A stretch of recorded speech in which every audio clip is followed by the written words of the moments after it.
Hello friends, आज हम nutshell में देखेंगे मूवी कला, जो कि एक ऐसी लड़की की कहानी है जो अपने माँ के दिल में अपने लिए जगह बनाना चाहती है और इसके लिए वो हर चीज करती है जो उसे नहीं करना चाहिए था। इस फिल्म में लेट इरफान खान के बेटे बाबिल खान ने जगन नाम के किरदार को निभाया है। तो चलिए वीडियो शुरू करते हैं। मूवी की शुरुआत होती है जहां कला नाम की एक मशहूर सिंगर को गोल्डन विनाइल अवार्ड मिलता है और वो रिपोर्टर्स के सामने इस अवार्ड को लेकर फोटो खिंचा रही होती है। कला के घर पर प्रेस कॉन्फ्रेंस रहती है। वहां एक रिपोर्टर कला से पूछता है कि ये अवार्ड पाकर आज आपको कैसा लग रहा है। तब कला कहती है कि आज मैं बहुत खुश हूँ, आज मेरी माँ को मेरे ऊपर फक्र होगा। तभी दूसरा रिपोर्टर से पूछता है कि 10 साल पहले आपकी माँ अपने बेटे को भी तो लॉन्च करने वाली थी। तो ये सुनकर कला कुछ नहीं कहती। वो इस बात से काफी इरिटेट हो जाती है और कहती है कि उनका कोई बेटा नहीं है। फिर कहानी जाती है फ्लैशबैक में, जहां कला की मां जुड़वा बच्चों के साथ प्रेग्नेंट रहती है। उनके हस्बैंड की डेथ हो चुकी होती है। उसे पहला बच्चा होता है जो कि एक लड़की रहती है और वो उसका नाम कला रखती है। लेकिन दूसरा बच्चा जो कि एक लड़का था वो बच नहीं पाता। डॉक्टर्स बताते हैं कि अक्सर जुड़वा बच्चों में ऐसा होता है।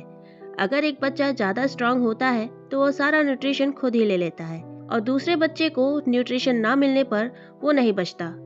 ये सुनकर कला की माँ उदास हो जाती है क्योंकि उसे एक लड़का चाहिए था जो कि उसके खानदान की विरासत को आगे बढ़ा सके, क्योंकि उसके खानदान के सारे आदमी काफी नामी सिंगर रहते हैं। ये खबर सुनकर कला की माँ को काफी गुस्सा आता है। उसे लगता है कि कला की वजह से उसने अपने वारिस को खो दिया और वो उसे मारने के लिए उठती है। फिर हमें सीन कुछ साल बाद का दिखाया जाता है, जहाँ कला बड़ी हो गई होती है और अपनी माँ को गाना गाते देख रही होती है। तभी कला की माँ ये सोचती है कि विरासत तो आगे बढ़ानी ही है, तो कला के जरिए ही बढ़ानी होगी और वो कला को संगीत सिखाने की बात करती है। फिर प्रेजेंट का सीन दिखाया जाता है, जहाँ कला अपनी माँ से फोन पर बात कर रही होती है और कहती है कि आपको जो अवार्ड चाहिए था वो फाइनली मुझे मिल गया है। तभी फोन की घंटी बज जाती है। दरअसल वो सेक्रेटरी के सामने अपनी माँ से फोन पर बात करने का केवल नाटक कर रही थी। नेक्स्ट सीन में कला अपने जीते हुए अवार्ड्स को देख रही होती है। तभी उसे एक लड़का दिखाई देता है और वो कला से कहता है कि तुम चोर हो। तब कला डर के कारण अपना गोल्डन अवार्ड लेकर वहां से जाने लगती है, पर वो लड़का उसे ऐसा नहीं करने दे रहा होता। वो कहता है कि ये मेरा अवार्ड है। तभी अचानक वो लड़का गायब हो जाता है और कला ये सब देखकर काफी डर जाती है और उसकी तबीयत खराब हो जाती है।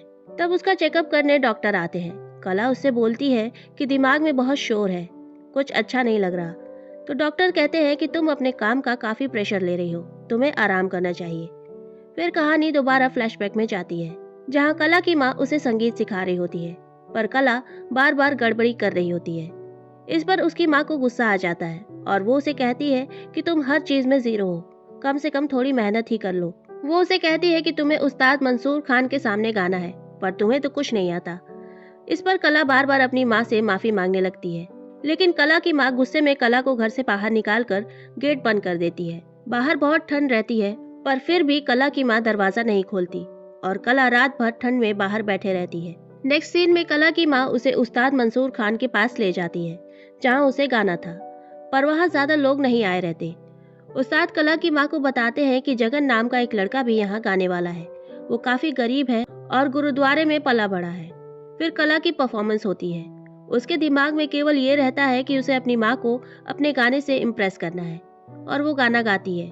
गाना खत्म होने पर वहाँ बैठे चंद लोग तालियां बजाते हैं। उस्ताद भी कला की तारीफ करते हैं, पर कला की माँ कुछ नहीं कहती। तभी वहाँ लोग आने लगते हैं और पूरा हॉल भर जाता है।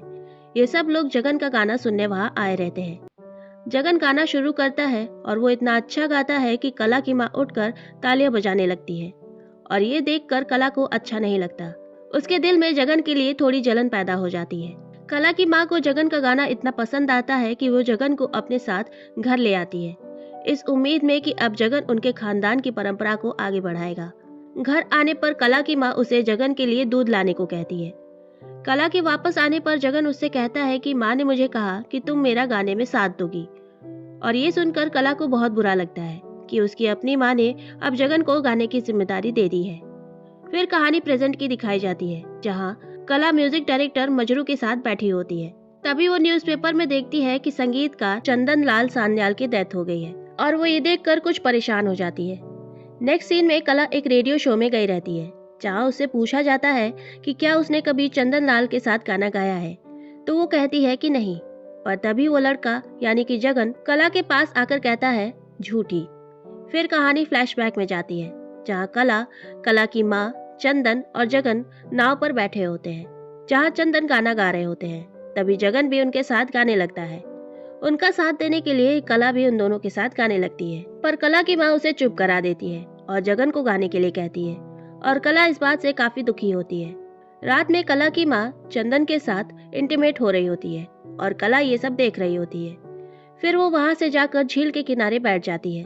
तभी जगन वहां आता है और कला उससे पूछती है कि माँ को चंदन के साथ ये सब करने की क्या जरूरत है। तब जगन उससे कहता है कि ये सब वो मेरे लिए कर रही है। वो चाहती है कि मैं फिल्म इंडस्ट्री में गाऊं। चंदन के जरिए सुमंत कुमार के साथ गाने का मौका मुझे मिल सकता है और शायद फिर मुझे गोल्डन अवार्ड भी मिल जाए। तब कला कहती है कि माँ को जो भी कुछ चाहिए होगा मैं उन्हें ला कर दूंगी। ये सब मैं माँ के लिए ही तो कर रही हूँ। तब जगन उससे कहता है कि मैं गाना अपने लिए गाता हूँ, क्योंकि गाना गाना ही मेरे लिए सब कुछ है। तुम्हें भी अपने लिए गाना चाहिए, ना कि अपनी माँ के लिए। नेक्स्ट सीन में कला की माँ एक औरत से कला की शादी की बात कह रही होती है। वो कहती है कि शादी के बाद कला अपने घर चली जाएगी और मैं जगन को लेकर उसका करियर बनाने कलकत्ता चली जाऊंगी। और ये बात कला सुन लेती है। अगली सीन में कला की माँ कला को एक म्यूजिक इवेंट में ले जाने के लिए तैयार कर रही होती है। उस इवेंट में जगन भी गाने वाला होता है। उस इवेंट में फिल्म इंडस्ट्री के नामचीन लोग आने वाले होते हैं। कला अपनी माँ से कहती है कि क्या मैं भी इस इवेंट में गा सकती हूँ। तब उसकी माँ कहती है कि नहीं, लड़कियां फिल्म इंडस्ट्री के लिए गाना नहीं गाती, लोग गलत समझते हैं। पर कला कहती है कि जगन तो गा रहा है। इस पर उसकी माँ कहती है क्योंकि वो एक लड़का है। तब कला कहती है कि चलिए हम लोग घर चलते हैं। तो उसकी माँ कहती है कि एक लड़की का घर उसके पति के साथ होता है और माँ अपने बेटे के साथ रहती है। इस पर कला कहती है कि ठीक है, तो मैं जगन से शादी कर लेती हूँ, तब मैं भी अपने माँ के साथ रह सकूंगी। पर यह सुनकर उसकी माँ को गुस्सा आ जाता है और वो कहती है कि अपने भाई के साथ शादी करने की बात तुम कैसे सोच सकती हो। और कला ये सुनकर हैरान हो जाती है कि आखिर जगन उसका भाई कैसे हो गया। फिर पार्टी का सीन दिखाया जाता है, जहाँ जगन की परफॉर्मेंस होने वाली रहती है। कला को उसकी माँ जगन के लिए दूध लाने को कहती है। कला दूध लेने चली जाती है। रास्ते में उसे चंदन मिलता है। वो चंदन से कहती है कि आपने मेरे पे कभी गौर ही नहीं किया, मैं भी गा सकती हूँ। और कला फिर अपनी माँ की तरह ही चंदन को रिझाने की कोशिश करती है, पर चंदन वहां से चला जाता है। फिर कला दूध ले जाकर जगन को दे देती है। जगन गाना शुरू करता है, पर अचानक से उसे खांसियां आने लगती है और वो बहुत कोशिश करता है पर गा नहीं पा रहा होता। उसकी तबीयत बिगड़ रही होती है। कला की माँ तुरंत डॉक्टर को बुलाती है। वही चंदन ये सोच रहा होता है कि जगन नहीं गाएगा तो दिक्कत हो जाएगी। तभी उसे कला की आवाज सुनाई पड़ती है। कला जगन की जगह गाती है और गाना खत्म होने पर सब उसकी तारीफ कर रहे होते हैं, लेकिन उसकी माँ अभी भी जगन को लेकर ही परेशान रहती है। वहीं उधर जगन अकेले बैठकर गाने की कोशिश कर रहा होता है, पर वो गा नहीं पा रहा होता और वो रोने लगता है और कला ये सब देख रही होती है। वहीं उधर घर में फेमस सिंगर सुमंत कुमार आते हैं, जो कि जगन से अपनी मूवी में गाना गवाना चाहते होते हैं। कला उसे देखकर उसे रिझाने की कोशिश करती है, क्योंकि कला ये मौका गवाना नहीं चाहती। उसे अपनी माँ के सपने पूरे करने थे। और सुमंत कुमार भी कला को अपनी फिल्म में गाना गाने का ऑफर दे देता है और कहता है कि गाना रिकॉर्ड करने के लिए तुम्हें कलकत्ता आना होगा। वहीं उधर जगन अकेले बैठा होता है। तभी कला उसके पास आती है, तो वो कला से कहता है कि मन में बहुत शोर है, कुछ अच्छा नहीं लग रहा। पर कला को कुछ समझ नहीं आता। वो डॉक्टर को बुलाने की बात कहती है, पर जगन कहता है कि उसकी जरूरत नहीं है, कल तक सब कुछ ठीक हो जाएगा। नेक्स्ट डे कला जगन के रूम में जाती है, पर जगन वहाँ नहीं होता, पर उसके कपड़े वही रहते हैं जो वो हमेशा पहना करता है और वो उसे खोजने लगती है। तभी वो जगन की लाश लटकते हुए देखती है।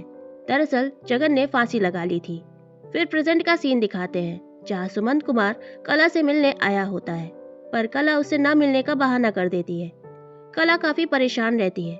वो अपनी माँ को फोन करती है, पर उसकी माँ उसका फोन काट देती है।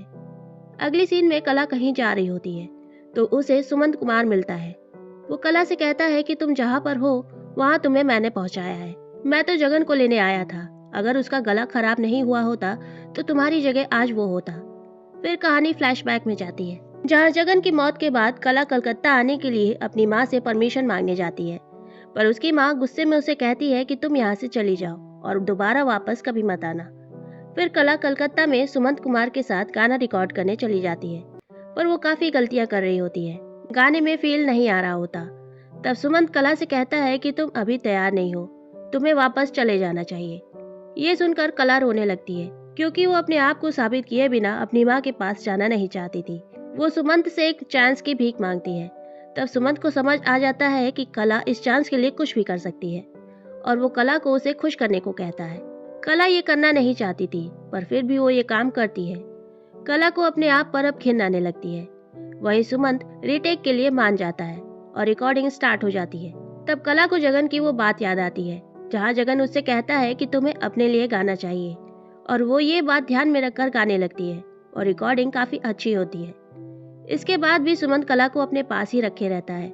वो उसे गाना गवाता है और साथ ही उसका फायदा भी उठाता है, क्योंकि उसे पता था कि कला कहीं नहीं जा सकती, और ये सब म्यूजिक राइटर मजरू समझ रहा होता है। फिर मूवी रिलीज हो जाती है और कला का गाना काफी हिट हो रहा होता है।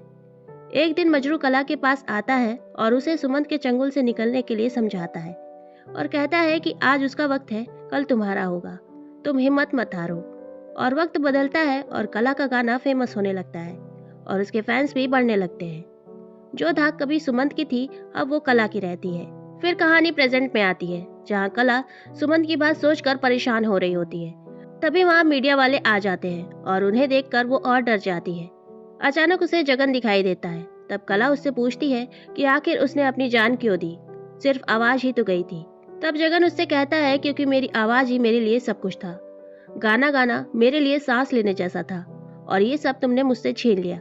क्या तुम ये सब पाकर अब खुश हो? तब कला कहती है कि नहीं। फिर कला म्यूजिक रिकॉर्ड करने जाती है और ये सारी बातें उसके दिमाग में घूम रही होती है और उसे पैनिक अटैक आ जाता है और वो बेहोश हो जाती है। फिर उसे घर लाया जाता है। घर आकर कला अपने आप से बात करने लगती है। वो कभी अपनी माँ से माफी मांग रही होती है तो कभी जगन से। दरअसल जगन उसका केवल भ्रम था, वो अपने आप से ही बात किया करती थी। फिर हमें फ्लैशबैक में दिखाया जाता है कि जब जगन की परफॉर्मेंस के लिए कला दूध लेने गई थी तो उसने दूध में पारा यानी कि मरकरी मिला दिया था, जिसकी वजह से जगन की आवाज चली गई। पर उसे पता नहीं था कि जगन अपने आप को ही खत्म कर लेगा और उसे इस बात का गिल्ट हमेशा रहता है। उसने अपनी माँ को खुश करने के लिए जो कुछ किया वो सब वो याद करने लगती है और अपने आप को मारने की कोशिश करती है, पर डॉक्टर आकर उसे बचा लेते हैं। फिर कला की माँ को इन्फॉर्म किया जाता है कि कला की दिमागी हालत ठीक नहीं है, और इतना कुछ होने के बाद वो कला से मिलने के लिए आती है। कला की माँ को अपने किए पर बहुत पछतावा होता है कि उसने कभी भी कला को समझने की कोशिश नहीं की। वो उसके कमरे में जाती है, पर तब तक कला ने भी जगन की ही तरह अपने आप को खत्म कर लिया होता है और कला की माँ उसकी डेड बॉडी को गले लगाकर रोने लगती है। कला ने अपनी माँ का प्यार और तारीफ पाने के लिए जो भी कुछ किया था वो उसे कभी नहीं मिला, और अंत में उसने अपने गिल्ट की वजह से जान दे दी। जगन जो केवल गाना गाना चाहता था, उससे उसका सब कुछ छीन लिया गया, क्योंकि कला को उससे ईर्ष्या थी। कला अपनी माँ को हमेशा लेटर लिखती थी जिसमें वो अपनी कामयाबी के बारे में उसे बताती थी, पर उसकी माँ वो लेटर्स कभी नहीं पढ़ती थी। पर कला के जाने के बाद वो लेटर्स वो पढ़ने बैठती है। पर अब उसे कला पे ना ही तो गुस्सा था और ना ही तो उसकी कामयाबी की खुशी था, तो बस पछतावा। और मूवी यहीं खत्म हो जाती है। तो आज के इस वीडियो में इतना ही। अगर वीडियो पसंद आया हो तो वीडियो को लाइक शेयर करें और चैनल को सब्सक्राइब करें। मिलते हैं अगले वीडियो में, तब तक के लिए बाय।